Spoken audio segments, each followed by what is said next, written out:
Just so what we've seen in Israel, it seems like it's even worse than we imagined. I said yesterday it was Israel's 9/11.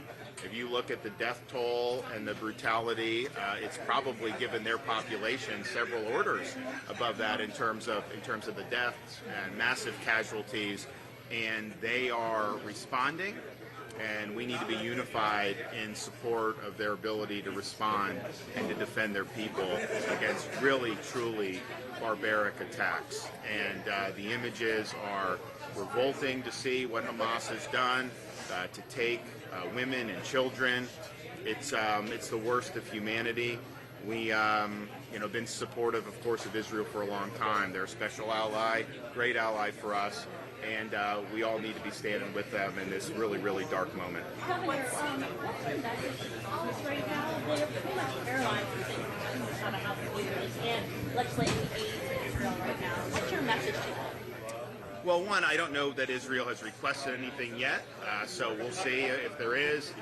Clearly, Israel, the one thing that I've always appreciated about them is even though the U.S. has a good relationship, even though we've provided support over the years, that is not displacing their responsibility. They take it very seriously. So I think they're going to have the firepower they need for this response. But look, in Washington, it's just there's a lot of theater, there's a lot of chaos. That's been happening for many, many years.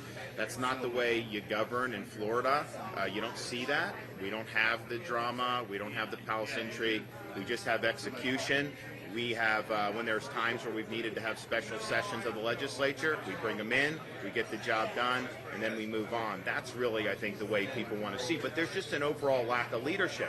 Yes, there's a lack of leadership in the Congress, of course, but there's a lack of leadership at 1600 Pennsylvania Avenue. There's not a sense of urgency from Joe Biden about this. He couldn't even be bothered. They didn't even wake him up to tell him that one of our closest allies in the entire world was under attack. This is a major event in world history, and yet he just slept in. So we need leadership very badly in this country. Governor, there are reports of U.S. hostages in Hamas and also casualties in Egypt. These are developing reports, but have you seen those? Any reaction to that? So I haven't seen anything confirmed, but clearly anybody that knows Israel knows that there are a lot of Americans that live there, that study there. We have a very close relationship between our peoples. So that's been a concern of mine. If you go to some of those communities that were attacked, there are a lot of Israeli Americans that live in some of those cities. So the State Department, the administration, they need to identify if there are any Americans that have been harmed, if there are any Americans who are being held hostage. That's something that's very, very important. And of course, we owe a responsibility to be able to defend our people. All right, I'll see you guys at the next stop. Thank you. All right, sir. Any more? All right, thanks, guys. Let's get loaded up.